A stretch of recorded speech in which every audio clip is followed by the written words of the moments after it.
Welcome back. We would like to continue our exciting journey that we have started this morning. Clearly, looking at what we face as the American society, as the civilized society, all societies get measured by how we treat the weak, the defenseless, the children and the elderly. And that's something that we always can do better. There's been a lot of conversation this morning on how families should deal with aging parents. I can share with you my own family experience. Years ago, after I lost my father to Parkinson, we noticed that our mother is living alone and she's not managing perfectly well. She was witty, driving, doing things, but we felt maybe she needs to move to a more community-like living structure. So I assigned my younger brother to go talk with her about it. He gave me a report. He said, I went and said, Mom, we should talk about the nursing home. And her response to my brother, his name was Naor. Naor, I think you're too young for that. This is their conversation, okay? So it's easier said than done in a nutshell, okay? It gives me a great pleasure to introduce our phenomenal next speaker, Mr. Drew Miller. Drew Miller is the creative director of a company called Frog Design Group, and it's been my dream for a long time to bring them over here. The Frog Design Group, for those of you who are familiar with them, is really a world leader in what we call conceptual design, but also an emotional design. Their idea came from the reaction to what others were trying to do, is focus just on functional design. And you'll hear more about it in the next few minutes. Drew himself, as a senior designer, enjoyed leading a project that works to bring together the physical and the digital world to create some kind of a dynamic and a thoughtful solution and a great experience. His project span physical, mobile, online, software design. He developed ecosystems for healthcare applications, for connected home, for entertainment media, for hospitality, e-commerce. Some clients he served include well-known companies like Merck, Honeywell, Disney, AT&T, and so on. Drew has great education. He got a master's degree in architecture from MIT, Boston, Mass., as well as he studied at the Institute of Technology in Savannah College of Art and Design. He's a great right-brain thinker, and I think you are in for a treat. So give Drew, please, a big hand. Thank you very much for coming. Thank you, Avi. Can everyone hear me okay? Yay, there we are. Great. Oh, so great to be here. It's been a wonderful morning, and I'm so glad to be at this part of the day because we heard so many things that you'll hear reference to in the discussion here, especially around just the need to work with seniors directly, that we can all be here and talk about all these subjects, but it's really understanding their needs right from themselves that will really help us come to those new solutions that we want to work with them on. I've got 2 clickers here, so we're going to see if we can make this work. Okay, so just another minute about Frog. Frog is a global design and strategy firm. We've been around for over 40 years. Started in industrial design, the design of products, emotional design. Form follows emotion, not function. But today we tackle some of the toughest problems in the healthcare space, financial services, government services, consumer products, and social innovation. We see the world as incredibly systemic and connected, and therefore oftentimes a single solution is not going to work. Instead, we need to look at entire ecosystems of possible solutions that span digital products, physical products, new processes, new environments, new roles within organizations that can all work together, what we call choreographing experiences, to really deliver the value that the end customers of our clients need. In this case, the seniors who we hope can age by design. Our Aging by Design initiative started a couple years ago out of our Austin studio when a couple frogs, yes, we call ourselves frogs, were hanging out in the pond and started just talking about some of the common challenges that they were having with their aging parents and grandparents. And it became clear that this was an area that human-centered design could really add a lot of value. The process that we use for our clients, we could apply it to our own situation and really help our parents live longer, more enjoyable lives. That project eventually spanned into a global initiative with our Shanghai studio, in which we did global research in both the US and China. China was mentioned this morning, and the incredible challenges that they're having, working through dealing with the one-child policy and urbanization, as it's really challenging how Chinese age and don't have that cultural capability to take advantage of the family unit as they have in the past. The research that we did was with seniors and caregivers. We also talked to a series of experts, but the goal of the research was really to go firsthand and talk to them and really understand, as Stephen mentioned this morning, right from their mouths, what are the needs that they have, and how could we approach finding them new solutions in a more creative and more human-centered way. Let's see. So at Frog, we use ethnographic research, qualitative ethnographic research in almost every project we do. This isn't market studies or focus groups necessarily. This is taking our small multidisciplinary teams of designers, researchers, business strategists, and technologists out into the field, right into people's homes, as we did in this program, to live their lives with them. Yes, we do interviews and we do a lot of design exercises with them, but we do a lot of home tours and just observing them live their lives so that we can understand how some of the challenges that they're having, the needs that are emerging, could best be dealt with possible solutions that we could bring.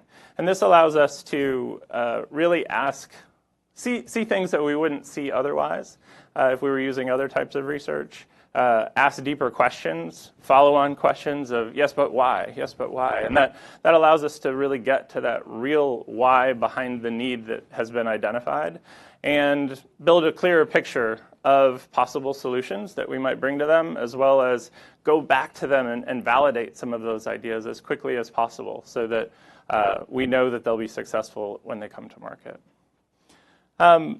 Within this program, as I mentioned, we went into the homes of a lot of seniors. I want you to meet Blanche. Blanche was in her late 80s.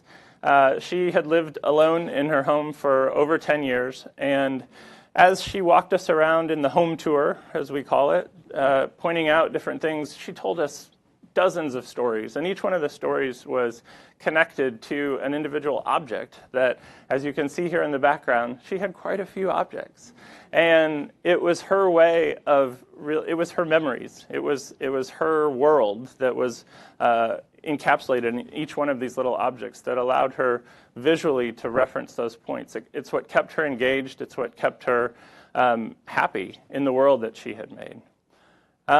We also saw curious things, and this was also in Blanche's house. She had really challenging mobility issues with her hips that made it possible for her only to sleep a few hours per night. And so all around her house, she had set up these collections of blankets and pillows to create these little cat beds almost, where throughout the day she could move around the house, enjoy the space that she had, but take these little 30-minute, 40-minute naps to sort of make up for the lack of sleep that she wasn't getting at night. And it's this kind of thing that we don't see when we just bring people into the studio and interview them about what do you need, what do you see? It's being able to go in and see these types of things and ask these questions. We call this a home hack. This is a way that a senior is continuing to live in their own home on their own terms in a way that makes it easy for them to continue in that way. Might not work for everyone, but it's what works for them. We also got to spend a lot of time with seniors understanding how they stayed active and how they stayed engaged so that they could continue to feel like themselves. In Shanghai, we got to spend time with Mrs. Chen, and she was also in her late 80s and wasn't just a senior, but she was also the full-time caregiver for her husband who had recently suffered a stroke. And so as a way for her to get a little time for herself, every week she took us along to her what's called paper cutting club. And this was a social club that she went with some of her girlfriends, and they would spend a couple hours in this incredibly intricate practice, this craft of cutting paper that required tremendous dexterity. So for her, this was a great way to stay both physically engaged, mentally engaged, and socially engaged, so that she could really continue to stay herself while managing full-time care for her husband. Indra, you see here on the right, after her home tour, she walked us out to a little garden that she had behind the house. And this was a pretty ramshackle garden, but she tended it every day. It was this ritual that she did that allowed her to stay in touch with things that she had done her whole life and be a part of the cycle of creating her own food that she would eat. And these were the kind of things, these activities, these social interactions, these rituals that people create, we see are ways that they can then stay engaged and really maintain their identity as a number of other things are changing in their world, both physically and sometimes mentally.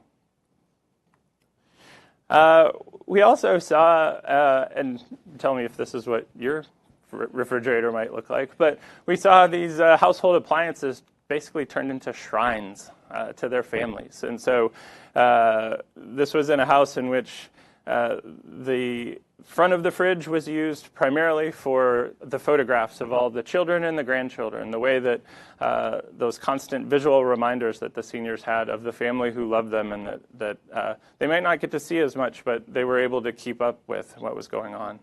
But on the other side of the fridge, we saw how they managed their lives. It was like calendars with lots of events that they needed to remember, financial reminders of paying bills and keeping up with things,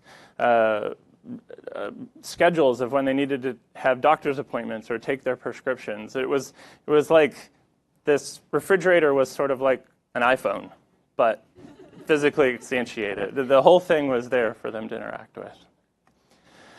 We also saw some really unfortunate, desperate situations. This was Sarah, who was a caregiver for her mother who was suffering from dementia.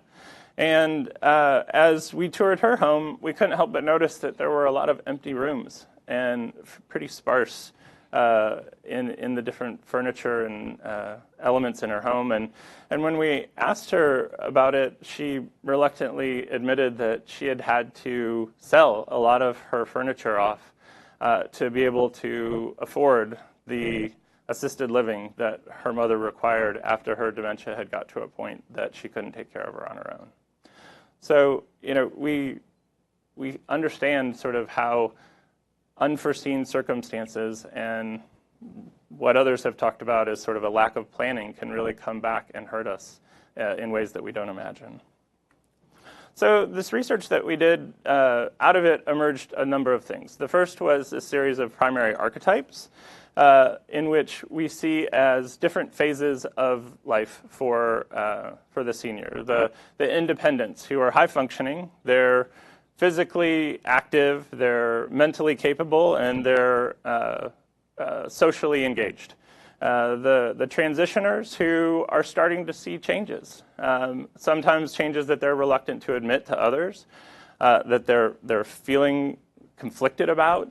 They may require more help than they've used to be, and they will accept it reluctantly and also have very high standards sometimes for that help that they require.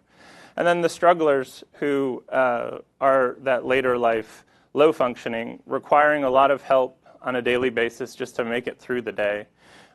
They're oftentimes more emotionally withdrawn and are very conscious about their lack of autonomy.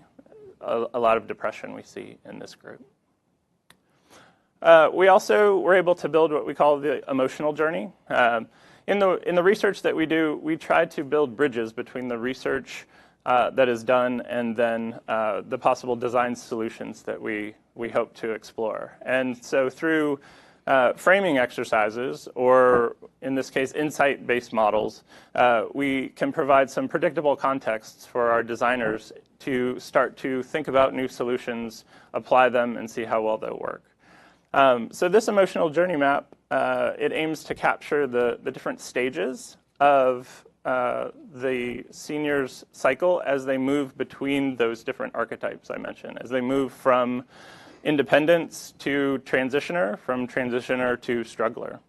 And so what we see here is that at first there's an awareness that something is different. Something has changed. They can't necessarily put their finger on it, but just something doesn't feel right. And then something happens. There's a loss of strength, there's a fall, there's a forgotten name that is that event, that catalyst for a sense that, yes, there is something different. It's this next step that is where a lot of issues come up, and it's where there is a retreat, where the senior starts to realize, I'm not the same person that I was. That event has triggered a new me, and I'm not really happy about it, and I'm not necessarily willing to share. But once that acknowledgement happens, then we start to see a shift to an acknowledgement that things have changed, and eventually an acceptance that this is their new normal. It's extremely helpful when this cycle can happen in clear communication with their caregivers, and it's extremely valuable if this transition can happen with an anticipation that it will. And so I'll talk here in a little bit just about the idea of getting out ahead of these things and planning ahead so that these eventual changes that will happen in the senior's life are things that are not only anticipated but planned for. A last thing that came out of the research was this series of core needs, and they're pretty self-explanatory.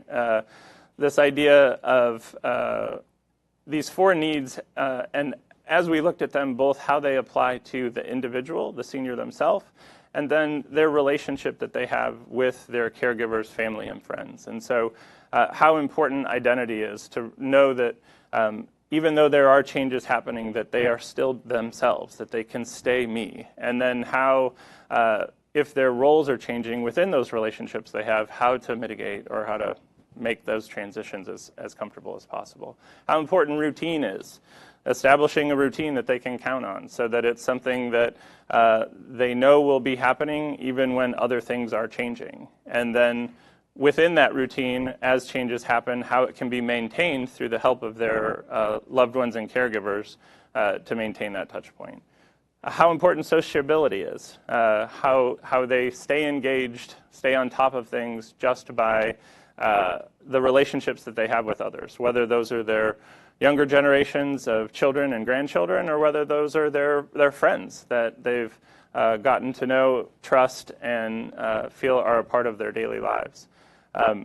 As these changes happen, can they maintain those meaningful relationships, keep them balanced, and everyone aware of how those changes are affecting them?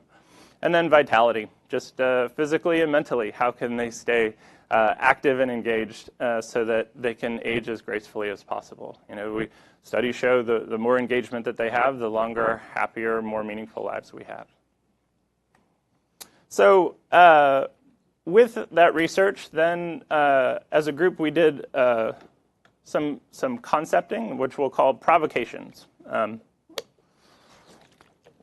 Provocations in that these aren't necessarily products that we were looking to partner with someone to bring to market, but more avenues for us to explore ideas of some of these insights that came out of the research. And so on the left, you can see what we called fridge apps. And this looked at those core needs of sociability, some identity, and routine, and looked to reimagine what that central refrigerator in the home could actually be if we layer modern technology into it. So rather than a stack of photos that had been sent over the course of a couple years, what if those photos were dynamic media displays that were tied to friends and family social feeds, so that could update on a daily or weekly basis, giving the senior new ways to engage and stay up to date on what's going on with their family. Could, rather than having a calendar that goes out of date or Post-it note reminders of when to take their medication, could those things be tied to the actual services or healthcare services that could enhance those experiences or drive adherence to the different treatment plans they're on? Are you saying like Instagram on a fridge? Absolutely. Yep. We know that more and more seniors are becoming extremely comfortable with mobile phones, cell phones, but a lot still are looking for a little bit more frictionless way to engage with some of that same content.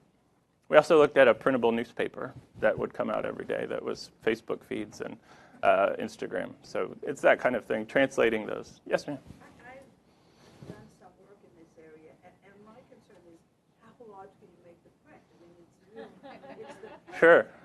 that So think about text to speech, right? So maybe maybe you don't have to read it. Maybe you just walk up and touch, and it can read it to you. Or maybe it's a message from one of your loved ones that they've pre-recorded and can come across. Saga, on the other side, looked at identity and that intersection of an awareness and a desire to own our own personal data, especially healthcare data and wearables, looking at a heirloom quality piece of jewelry that also doubled as a repository that the person could keep on them at all times to foster engagement with friends, family, their physicians about their health data. That was changing all the time. So in this scenario, she's wearing a ring that when she touches down on this table, out comes the display of her latest vitals, healthcare records that she could share with her doctor, anything that they should know about her past that is all retained with her. It's an EHR on her finger, basically. Portal looked at that oftentimes unfortunate distance that seniors have from their loved ones, and looking at the incredible advances we've made in telepresence for executives to be able to talk across boardroom tables from each other. Why in the world can we not have a window into the homes of our loved ones that looks and feels as close to reality as possible? Can it be something that in this view has a shade that I can close when I want, but I can leave open almost all the time, so that it's almost like our homes are connected, so that my grandchildren and I can share Halloween night, as you can see here, the costume Scooby-Doo out for the day. Snooze looked at smart fibers and the sense of both routine and a connectedness with loved ones, and looking for ways to use those smart fibers to collect both real-time vitals and build those historic profiles of both health data and mobility around the home, so that that favorite blanket that grandma or grandpa has is also telling mom and dad how much they're moving around the house, whether they're staying warm, did they sleep 8 hours a day. Those things that are very helpful to know as we're looking for some of those changes to happen. So those concepts, there was a large collection more, but those were definitely all focused on how seniors could age better in their home. And so we wanted to look at how we could rethink senior living from a different perspective. Some statistics around how seniors think about aging by design or aging in place. A large percentage of them, the biggest challenge that they had was around losing their independence. Vast majority of them want to age at home. Many don't think that they'll be able to, and a large percentage of them are very open to modern technology, providing that independence. This next provocation we call Our Place. And so this looks at providing a rather than a traditional managed property for seniors to transition out of their homes into assisted living and then nursing care, what if we could provide a service-backed DIY, do-it-yourself service framework for communal living experience? How could we allow seniors to build their own retirement plan for living as a group that would adapt as the changes that they had would come about? We imagine not large-scale communities like Beacon Hill Village, but more like Golden Girls. You know, a group of 5 or 6 couples or even 5 or 6 people getting together and finding a place that they want to live that's backed by a really solid plan for how they're going to age together. So rather than being ad hoc and everyone gets together and thinks it's going to work, this is a service-backed plan of people who know how to do this that helps guide the group through it. How can we bring all of the right pieces together to make sure that later life living can happen at the right stage, the right pace? So with this, as we identified these 3 archetypes, these are also these 3 phases of life. The real goal of this program is to see how, with that planning, we can extend these different phases. How can we extend independence longer? How can we extend that transitioner phase longer and really limit that sense of the struggler so that people are engaging with each other, living socially, living smartly, utilizing technology to make these things happen? How can that plan be put in place to enable those things to happen?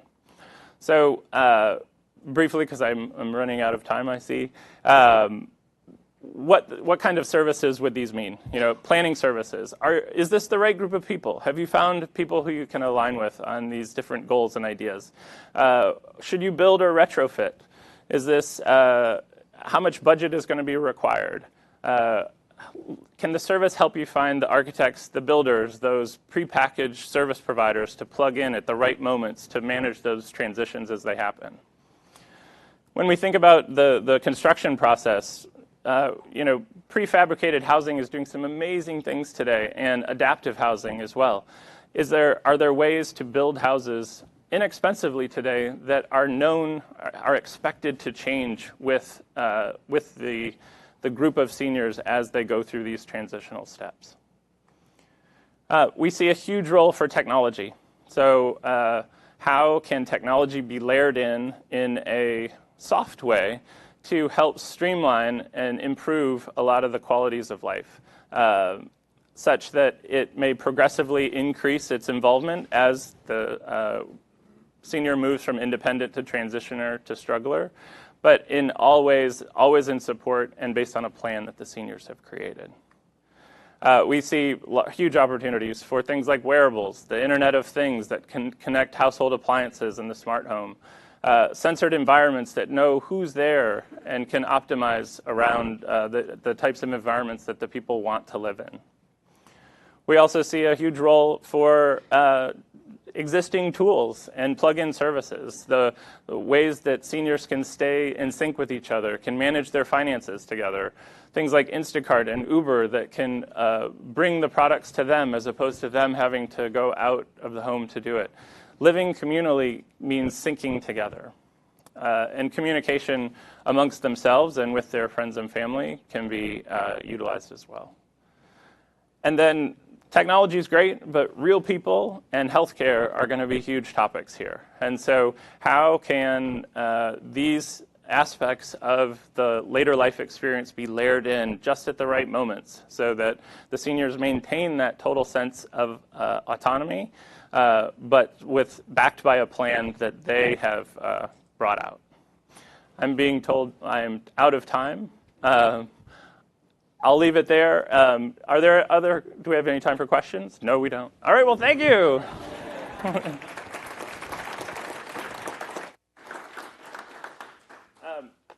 I was hoping to more of a conversation. So my email address will be provided. There's so many brilliant minds here who could help us think through this kind of thing. Please email me if you have thoughts on it. I'd love to continue the dialogue. Thank you very much, Drew. And Drew's going to be here afterwards. He told us in our calls that we initially only had 15 minutes. He's like, there's no way. 30 minutes wasn't enough. So thank you very much, Drew.